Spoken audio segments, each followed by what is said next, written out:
to Cleveland. And I want to thank Congresswoman Marcia Fudge for hosting us.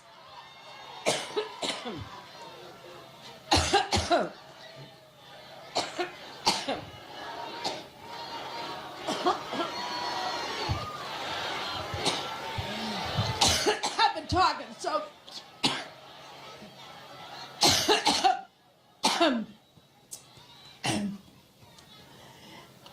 Every time I think about Trump, I get allergic.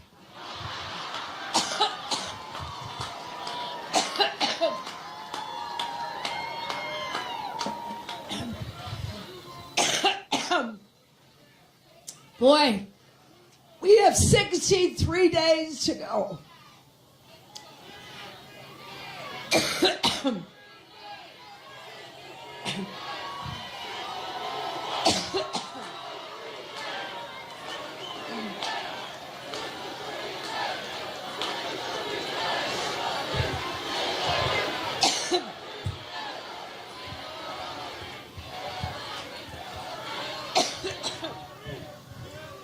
Well, thank you.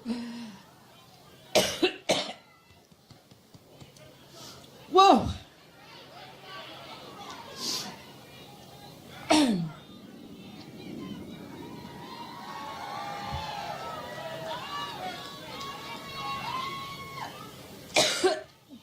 Well, you just heard the next vice president, didn't you?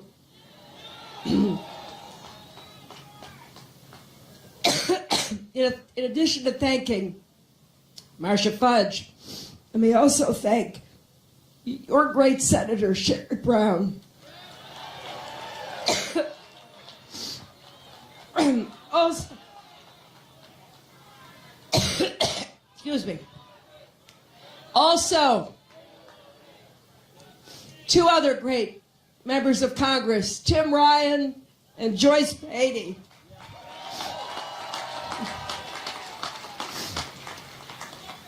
And your mayor, thanks to Mayor Jackson.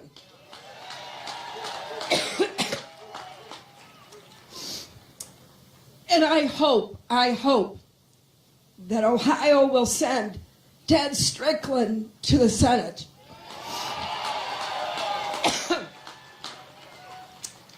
Now, behind me are some of the great labor leaders of our country. Randy Weingarten, Lee Saunders, Rich Trumka. I'm proud to be on the same stage with them because they're always fighting for working families. Now, once I get over my allergic reaction,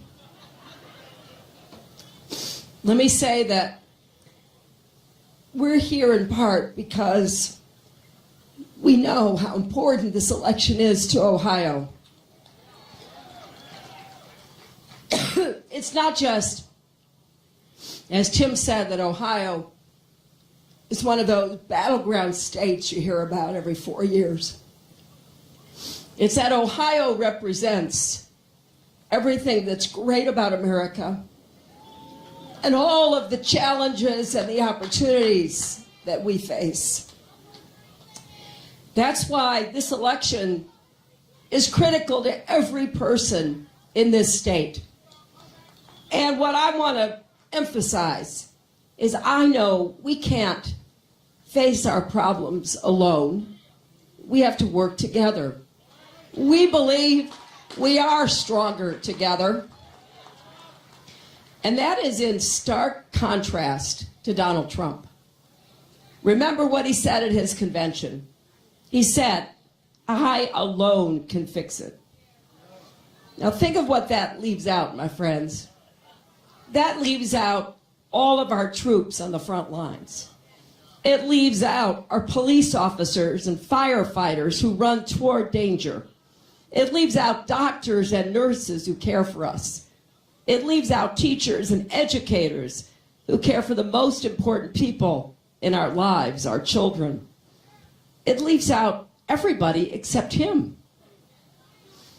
And when he says, I alone can fix it, that clearly demonstrates he doesn't understand how America works, how we got great and why we are great today, and what we need to do together to face the future.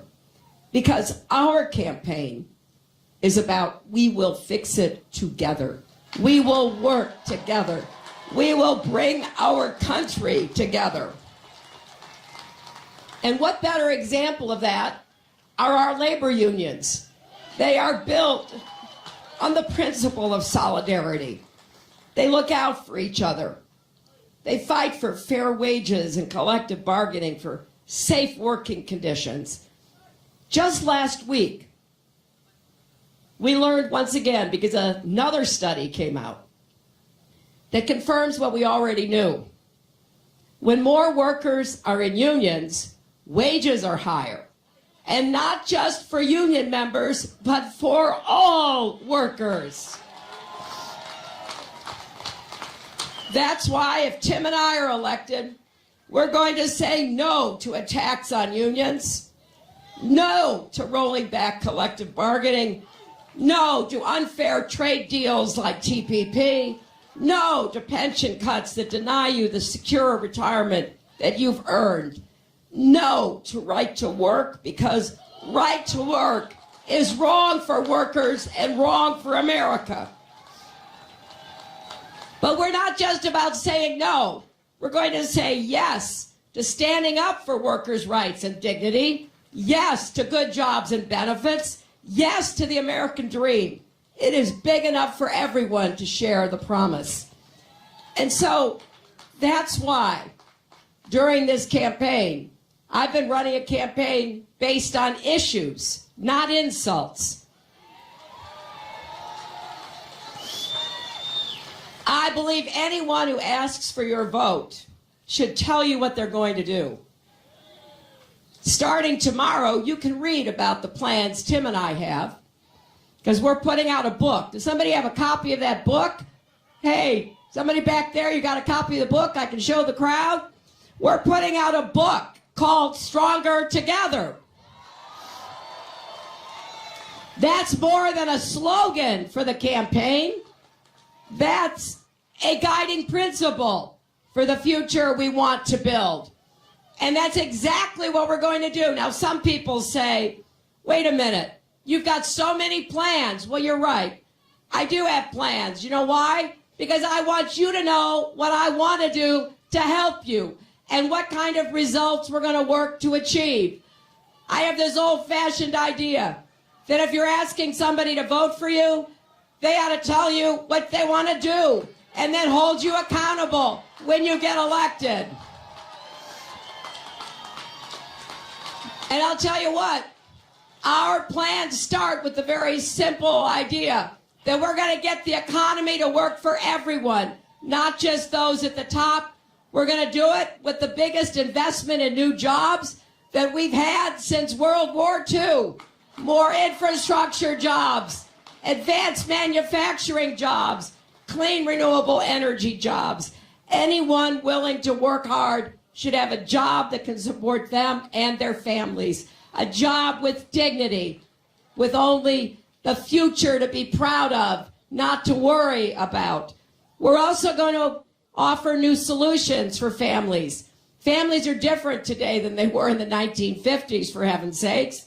So we need to make sure we help support families the way they are today, not way back when, helping people support and balance family and work with paid family leave, earned sick days, affordable child care, and finally guaranteeing equal pay for women's work.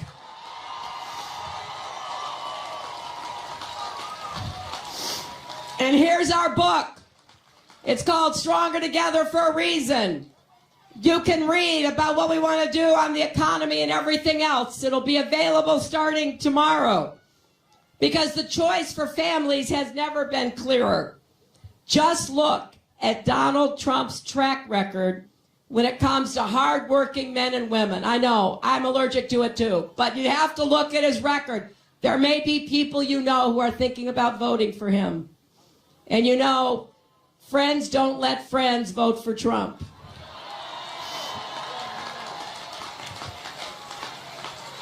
And here's what you can tell him, among many things. He hired a union-busting firm to break up an organizing campaign at his hotel in Las Vegas. He built his career on refusing to pay workers, plumbers, painters, glass installers, marble installers, people who did work for him, and then he refused to pay them. He stiffed small businesses like my dad. My dad and Tim's dad had really small businesses that gave us a good middle-class life. I am just so grateful my father never got a contract from Donald Trump. My dad worked hard. He printed drapery fabrics. And I would go help him sometimes. And there'd be a long table in his print plant. And the fabric would be rolled out. And then the silk screens would be laid down. And then you'd pour the paint in. Then you take the squeegee and you push it across the screen. You lift it up. You go all the way down. Then you go to the second table all the way back. Then when he finished, he'd load those drapery fabrics into his car and he'd deliver them. I don't know what would have happened to my family if he had done a big job thinking it was a good deal for Trump, and he gets there and the Trump people say, we're not going to pay you. And then after harassing, maybe they say, okay, we'll pay you 30 cents on the dollar. He's driven hardworking people into bankruptcy and taken 6 bankruptcies himself. Now here in Ohio, you know very much that a president makes decisions that affect people's lives and livelihoods. When millions of jobs were on the line in the auto industry, President Obama made the right decision to save the auto industry. I know we've got some UAW members here. I was proud to support him then. I'm even prouder now that the auto industry just had its best year ever. Think how differently things could have turned out. I know this is hard to imagine if it had been Donald Trump in the Oval Office. Last year, remember this, last year, he said it didn't matter whether or not we saved the auto industry. Either way would have been acceptable. He said we could have just let it go. Never mind the 850,000 people in Ohio and millions more across the country whose jobs and paychecks were tied to the auto industry. Now, what else could we expect from someone whose most famous words are, "You're fired"? This is the kind of difference that this election really poses. People like Tim and me who want to create more good jobs with rising wages and benefits for everybody willing to work hard. That's the basic bargain of America. And somebody who stiffed people, took bankruptcy and laid off people. One of his bankruptcies put 1,000 people out of work. Every time you hear him talk about how he knows how to create jobs, just look at the facts. Educate yourself and your friends and your colleagues, because the kind of bluster and wild claims that he makes about everybody and everything don't stand up to any scrutiny. The same is true when it comes to whether we keep our country safe. Stronger together means working with our allies and our partners, right? We're not just electing a president, we're electing a commander-in-chief. So when Donald Trump says, and I quote, "I know more about ISIS than the generals do,"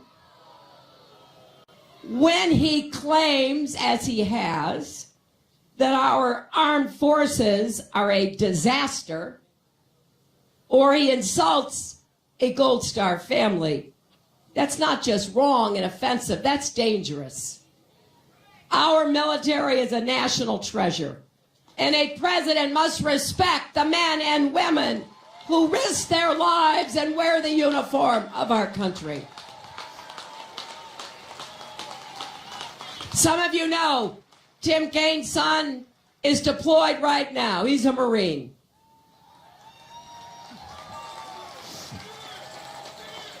Tim and I will not only respect our men and women in uniform, we will protect them, and we will ensure that they are given the resources that they need to do the dangerous missions we ask them to do on our behalf.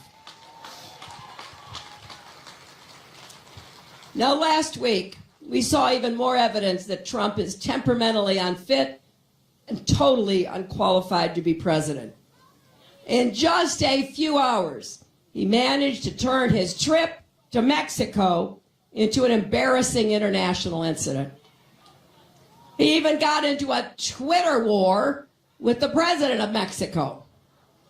And then he delivered his most hate-filled, hardline speech yet, doubling down on his absurd plans to send a deportation force to round up 16 million people to deport them. Now, you can't make this stuff up, can you?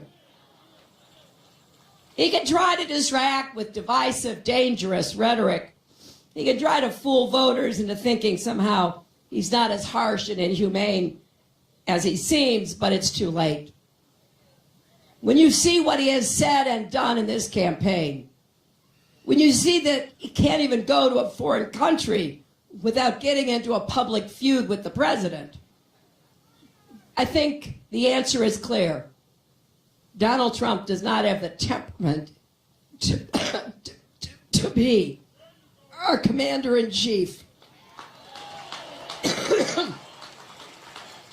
Imagine him in a real crisis. I've said it before and I believe it. A man you can bait with a tweet cannot be trusted with nuclear weapons.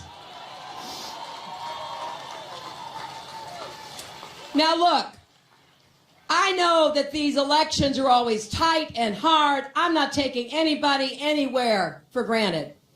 That's why we're here today, because we need your help. We need to make sure we have an election that validates the kind of positive future that will make life better for the people of Ohio. And empty promises and racist attacks won't do that. It won't get your family a job. It won't keep our troops safe. It won't heal the divides in America. I've spent my life fighting for kids and families.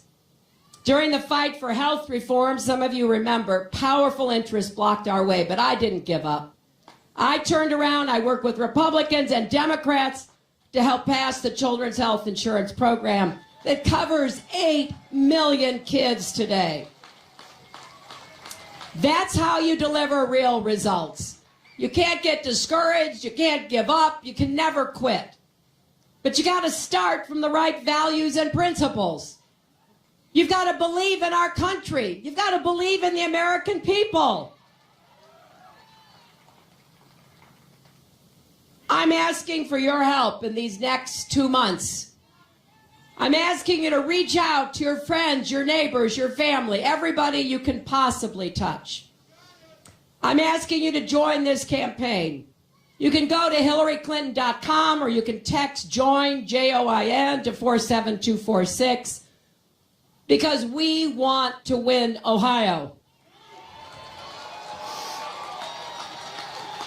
But you know, we don't want to just win it for the sake of winning it. We want to win it so that we can go on to the White House next January and get to work for you. We want to win it so we can take all the plans and all the ideas that will improve your lives, that will get the economy working for everybody, not just those at the top, which will help make education affordable so college is within reach of everyone and help you pay back your student debt. We want to defeat ISIS, keep our alliances strong. We want to break down the barriers that hold any American back. That's why we're running. We're not running because it's a nice thing to do after you have a reality TV show, right? We're running because between Tim and I, We have a lot of years of public service, and we believe in what we can do together, and we believe that we can make our country even greater. So please join the campaign. Be part of us having an American future that is better than the past, that creates the opportunities for every single man, woman, and child. Thank you, and God bless you.